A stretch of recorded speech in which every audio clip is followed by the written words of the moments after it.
Hi, and welcome to RBP on JSB. I'm violinist Rachel Barton Pine, and today we're going to be talking about the third movement of Bach's Partita No. 2 in D minor, the Sarabanda. By the way, if you want to hear a discussion about many of the issues that pertain to lots of the movements of the sonatas and partitas, please be sure to watch the overview episode. So there's a particular beat pattern that exists in a high Baroque version of a dance called a Sarabande. And of course, this dance beat had to do with the choreography of people who were sarabanding. When did you last use sarabande as a verb? But of course, if you're going to dance the sarabande, you are going to sarabande. So we have to remember to keep sarabanding when we play a sarabande, because even a movement like this, which is slow and lyrical, should never lose the spirit of the dance. And so therefore, having these emphases in place is really key to making sure that it still retains that flavor.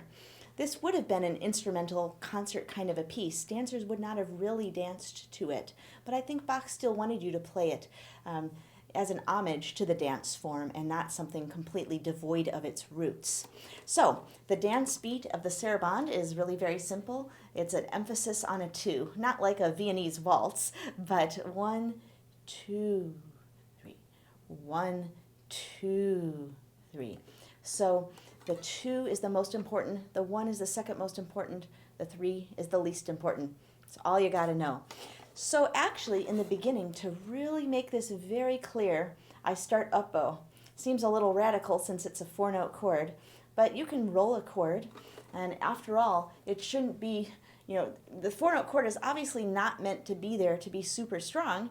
Very often in some Baroque music, you can look at fuller chords as giving you some information about which beats should be more emphasized. That is absolutely true. But in this case, the beat hierarchy of a typical sarabande absolutely takes precedence over the fullness of a chord. So here you have these 4-note chords on beat 1 of the first and second measure, these 2-note chords on beats 2 of the first and second measure, and yet beat 2 is supposed to be stronger than beat 1. So actually reversing the bowing to put the first beats on an up bow makes the weight go in the right places. And then I do another little down bow here. And then an up bow and back to as it comes. I guess if you did, you could make it this light and then lean into the up bow.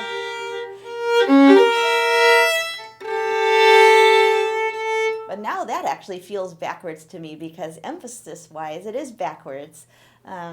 You could do it as it comes.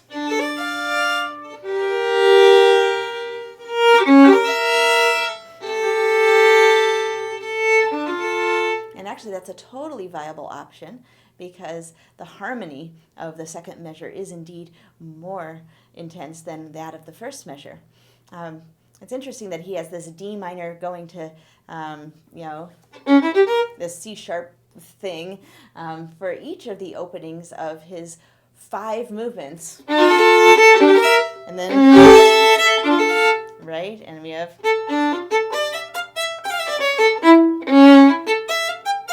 and, or, no, couldn't resist pointing that out. It happens in different places within the opening gestures, and it happens with slightly different configurations of chords, but there's always a D followed pretty soon by a C sharp. Starting down or starting up, I would say don't do a double up if you do start down. If you're doing that, then probably do an up down. Because to do another up and then another down and have to do this on an up and then another up, it's just not so comfortable. Or you could just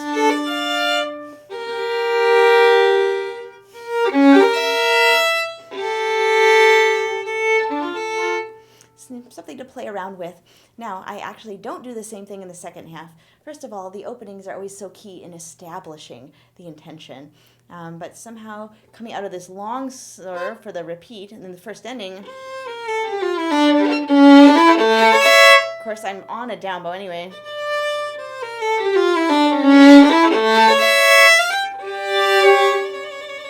So then I have an up bow there and just have to deal. It doesn't all always work out perfectly. This whole uniformity of bowing for dance beats that we often refer to as rule of the down bow, well, that really had to do with bowing patterns for dance orchestras who were playing dances for actual dancing. This is sort of an evocation of the dance. It's evoking a dance feel, but it's not an actual utilitarian dance, so we don't have to be quite as strict. Okay, let's go through the movement and see where this emphasis on the second beat thing works. 1, 2, 2.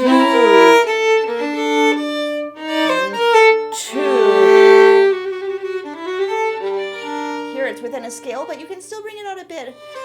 2, 2.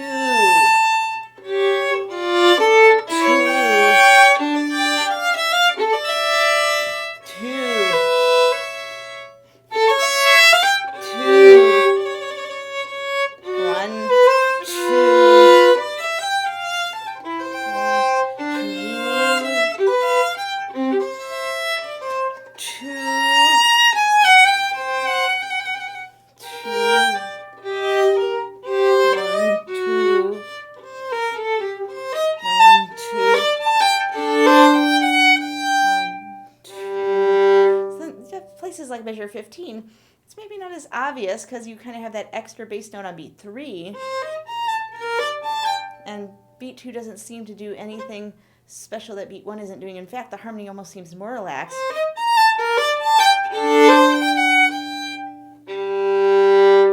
Is that a hemiola? Never even thought about that before until this very moment, but let's not go there.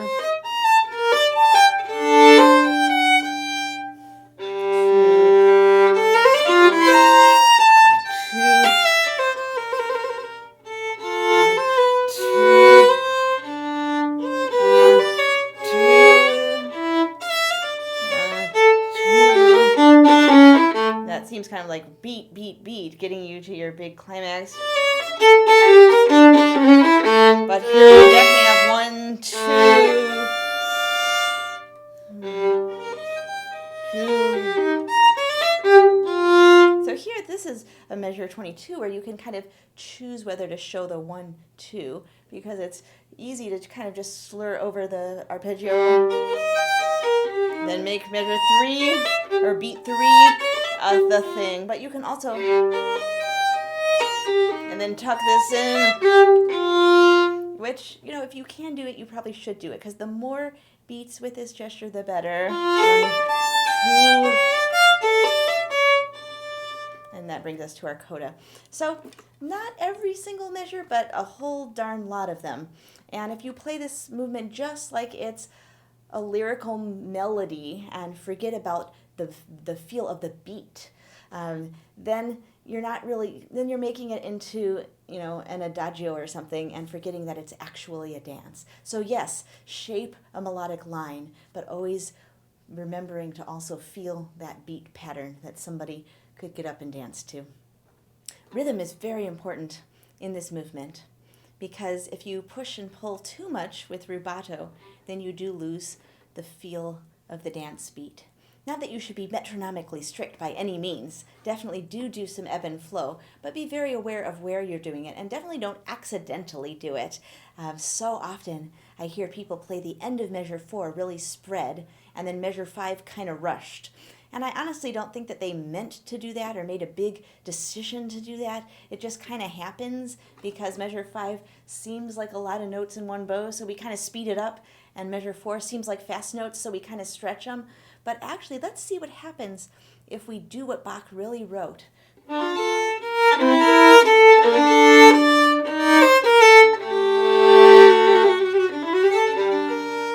Then in those 30 seconds turn into a little ornament, just a little bit of frill. Not anything fast and, you know, it's not frenetic or anything, but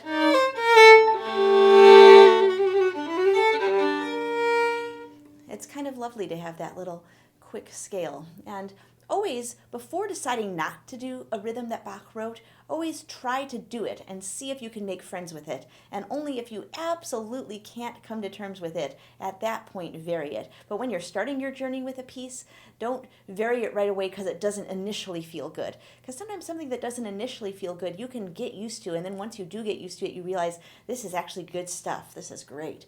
So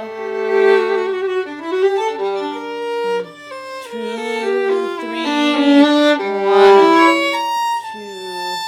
So taking your time and not rushing. We see 16th notes and we forget what our actual tempo is, and we just speed them up, and then we actually have, in a way, like lost a whole beat's worth of time by the time we get to measure 6. It's not a good mistake to make. So actually, I would totally recommend turning on a metronome.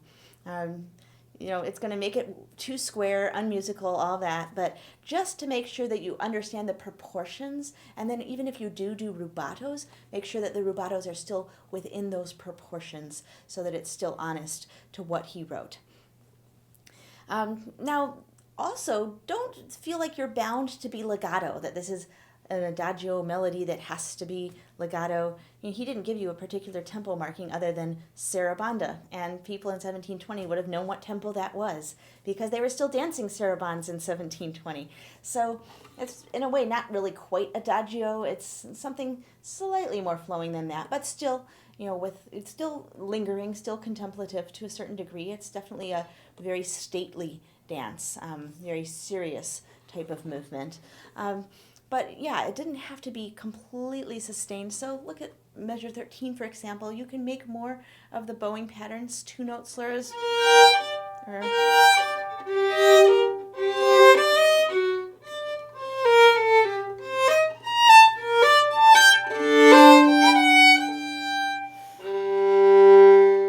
And then here's some more 30 seconds.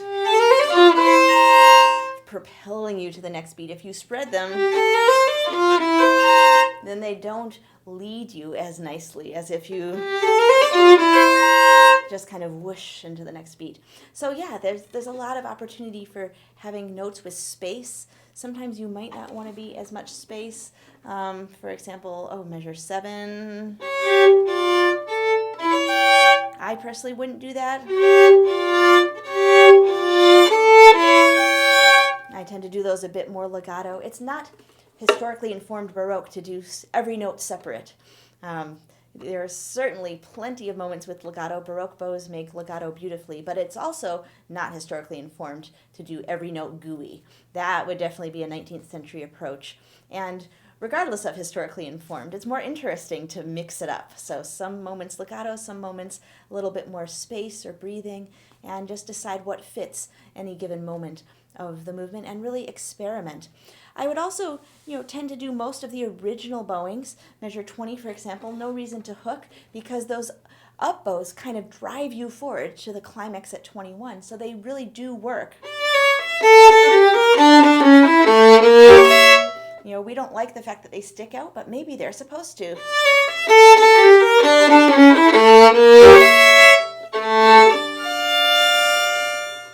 And then here I do take another down because I don't know. I don't like going to an up bow right after that. And then do I do up, up, or up, down? Anyway, I do down.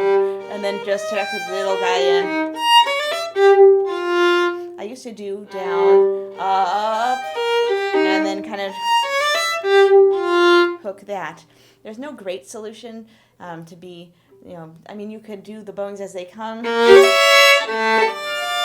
Down up there, which doesn't feel good at all. So if you do that as a down bow, then that doesn't feel good either. So you've got to do something that's a little bit not exactly what he wrote, taking a couple of double bows or lifts or whatever in 21-22. So lots and lots of triple stops in this movement, even some quadruple stops. How to practice them? Well, you have to remember that triple stops are not actually 3 notes being played simultaneously. That's the illusion, perhaps, but we're not playing Vieuxtemps' 4th Concerto. Whatever, right? We're not playing 3 notes at exactly the same time. So therefore, we have to remember that It depends on how much you're rolling it or whatever. But, as a general rule, you're hearing at most 2 notes coming from the previous note. 2 notes, and then maybe 2 notes again, and maybe something a little more fancy than that if you're doing a roll, which I do talk about in the overview episode. So it's really, in actuality, 2 2-note double stops slurred together. That's what a triple stop is. Now, they might be slurred so rapidly that they give the illusion of a 3-note chord, but what you don't want to do is 2 plus 1, because then you never get the top pitch slurred with the middle pitch in a 3-note chord. You wouldn't want to do, because then that doesn't sound like a triple stop. That's not pretty. So, and then you could quickly roll off onto just the top note, but only after we've heard the top note with its middle voice. So anyway, in terms of practicing it, you don't need to chunk down 3 fingers simultaneously, because you're never playing 3 notes simultaneously. So going to the bottom 2 note, well, of course, then you have an open string. And here you're holding your 1 down anyway, but of course the bottom 2 do need to plop down simultaneously. Even if you're rolling a chord, it's always a good idea to be ready.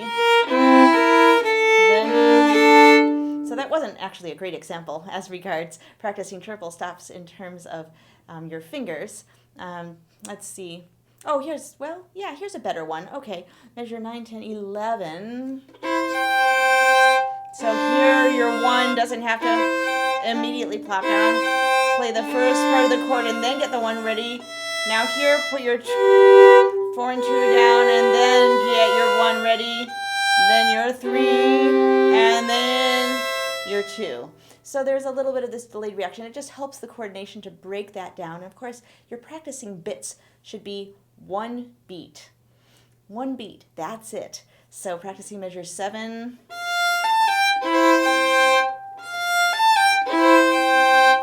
Just that till it's perfect. Then just that exchange till it's perfect. Then and then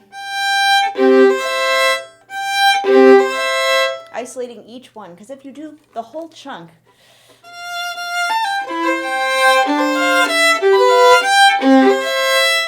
so that's 4 difficult chords. You might have 3 of them at this level, and then one of them is still kind of at this level, and you don't get a chance to even it out unless you isolate them, and maybe you'll have to practice 1 more and 1 not as much and bring them all to the same level. Of course, you can't forget about your coordination with the bow, making sure that your bow goes from, let's go back to measure 3.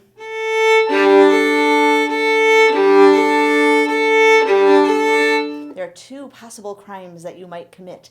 One is bumping your D, your D on the way to your G. Actually, I shouldn't demonstrate bad habits. That's not good for me, but you know what I'm talking about. So bumping your G kind of at the end of your up bow as you're getting down there, or the other crime, which I'm not going to demonstrate, is that you could fluff your G string note and not really ever get to it at all. And so you don't really hear those wonderful pitches. So listen for those things. Sometimes we have to use the approach of guilty until proven innocent. We have to be suspicious of our playing. And so listen and make sure you don't accidentally hear any bumped in between strings. Make sure that you hear each of those low strings, low notes ringing on the G string. And make sure there's not accidentally a fuzzy one that doesn't, you don't wait for one to catch your attention. Train your ear to listen for them specifically and double check each of them. And do it without the notes. Just get used to the bowing pattern. Measure 7 would be, actually let's start at the end, this is measure 9, 11, whatever it is. Okay, so we're going to start at the end of measure 10.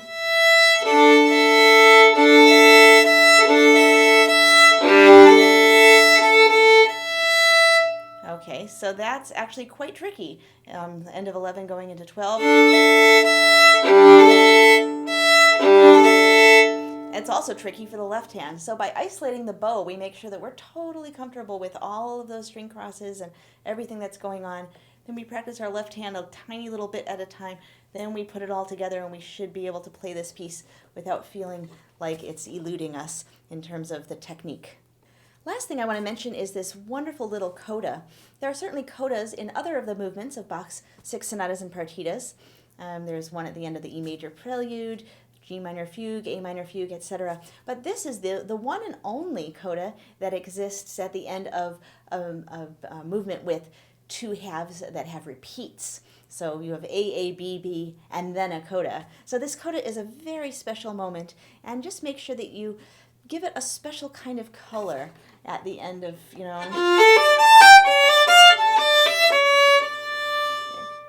It's a surprise for any member of the audience who hasn't heard this music before. They expect that to be the end, but it's not.